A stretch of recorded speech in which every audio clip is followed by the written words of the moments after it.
नमस्कार दोस्तों, हमारे चैनल अतुल्य आराधना में एक बार फिर से आप सभी का स्वागत है।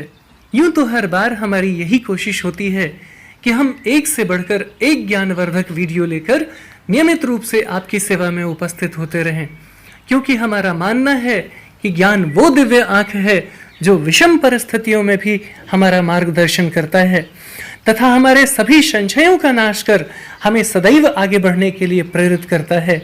इसलिए आप सभी से निवेदन है कि इस वीडियो को अंत तक अवश्य देखें ताकि आपको इसका वास्तविक आशय समझ आ सके। और अब यदि आप हमारे चैनल पर नए हैं या फिर आपने हमारा चैनल अभी तक सब्सक्राइब नहीं किया है तो प्लीज इसे अभी सब्सक्राइब कर लें, साथ ही बेल आइकन प्रेस करना न भूलें ताकि आपको हमारे आने वाले सभी नए वीडियोस के नोटिफिकेशंस मिलते रहें। और अब आप सबका ज्यादा समय न लेते हुए आइए इस वीडियो को शुरू करते हैं। बहुत समय पहले की बात है, किसी गांव में एक गरीब किसान रहता था।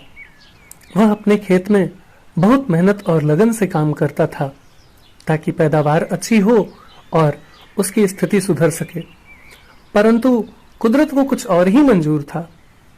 कभी बाढ़ आ जाता था तो कभी सूखा पड़ जाता था, कभी धूप बहुत तेज हो जाती थी तो कभी ओले पड़ जाते थे। इस प्रकार किसी न किसी कारण से हर बार उसका कुछ न कुछ फसल बर्बाद हो जाता था। इस बात से उसे बहुत क्रोध आता था। एक दिन तंग आकर उसने भगवान से कहा, देखिए प्रभु, आप हैं तो भगवान, पर आपको खेती बाड़ी के काम का बिल्कुल भी अनुभव नहीं है, इसलिए आप मुझे बस 1 साल का मौका दे दीजिए जिसमें मैं जैसा चाहूं वैसा मौसम हो।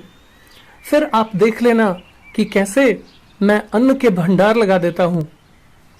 किसान की बात सुनकर भगवान मुस्कुराए और कहा, ठीक है, अब से मैं तुम्हारे काम काज में बिल्कुल भी दखल नहीं दूंगा और अब से तुम जैसा चाहोगे वैसा ही मौसम रहेगा। यह सुनकर किसान की खुशी का ठिकाना न रहा। फिर क्या था, किसान ने इस बार गेहूं की फसल लगाई। जब उसने धूप चाही तब उसे धूप मिला, जब पानी चाहा तब पानी मिला। तेज धूप, ओले तथा बाढ़ एवं आंधी आदि को तो उसने आने ही नहीं दिया। समय के साथ फसल बढ़ी और किसान की खुशी भी, क्योंकि ऐसी फसल तो आज तक नहीं हुई थी।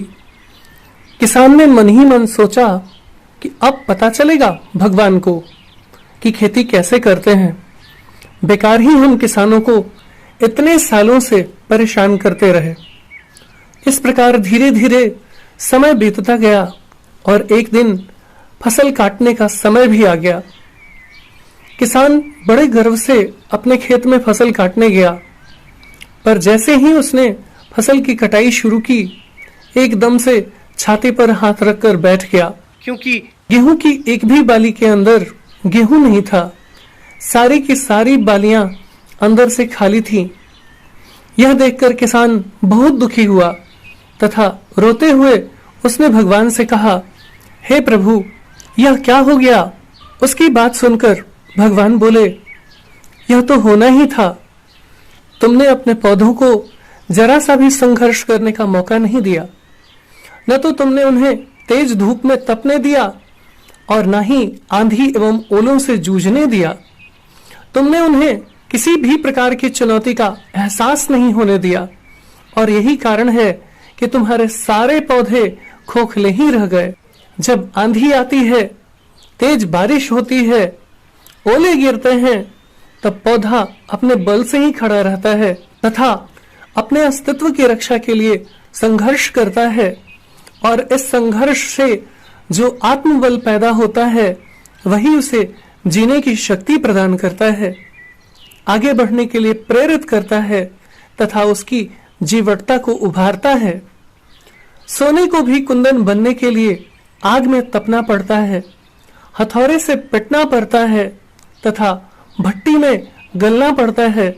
साथ ही कई अन्य प्रकार की चुनौतियों से होकर गुजरना पड़ता है और तब जाकर उसकी स्वर्णिम आभा उभरती है जो उसे अनमोल बना देती है। इस प्रकार यदि व्यक्ति के जीवन में संघर्ष न हो, चुनौतियां न हो तो आदमी खोखला ही रह जाता है, उसके अंदर कोई भी गुण विकसित नहीं हो पाता। इसलिए कहना गलत नहीं होगा कि ये चुनौतियां ही हैं जो हमारे जीवन को धार देती हैं तथा हमारे व्यक्तित्व को सशक्त एवं प्रखर बनाती हैं। इसलिए यदि जीवन में सफल होना है तो संघर्ष तो करना ही पड़ेगा, चुनौतियों से तो जूझना ही पड़ेगा, अन्यथा हम भी उन गेहूं की बालियों की तरह ही खोखले रह जाएंगे।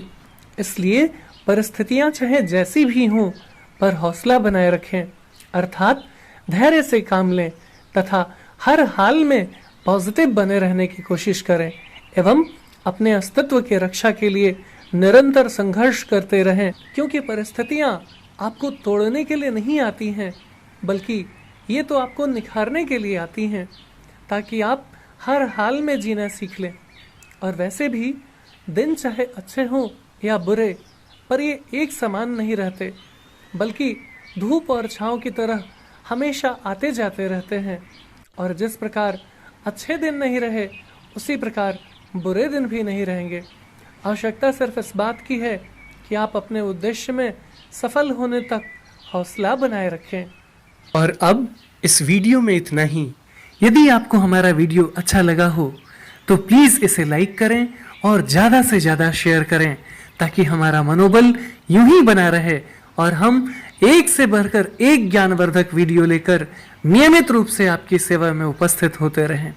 और तब तक के लिए बने रहें हमारे चैनल अतुल्य आराधना पर। हम इसी प्रकार का ज्ञानवर्धक वीडियो लेकर जल्द ही एक बार फिर से आपकी सेवा में उपस्थित होंगे। जय हिंद, जय भारत।